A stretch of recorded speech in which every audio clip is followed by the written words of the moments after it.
Nakaranas ka na ba ng grabing plano at ang kinalabasan isang napakalaking drawing?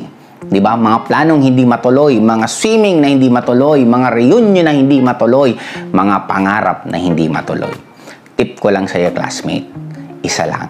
Sabi nga ni Nike, just do it. Gawin mo lang. Alam mo ba, classmate, bakit tumagal ka hanggang ngayon, nandito ka pa rin at nanonood ka pa rin ng video ko? Kasi ibig sabihin, aligned. Aligned yung mga sinasabi ko sa inner world mo. Meron kang mga plano sa buhay na hanggang ngayon hindi mo ine-execute. Meron kang mga gustong subukan, gustong marating na dapat simulan mo na. Kaya para sa akin, ang tip ko lang sa'yo, classmate, huwag kang matakot kasi napakatalino po ng tao. Kaya nga gumanda ang mundo natin, na-invento natin lahat ng nagpapa-comfortable ng buhay natin kasi matalino po tayo.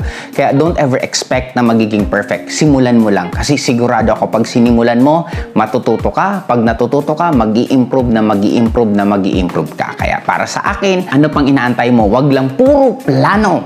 Simulan mo na.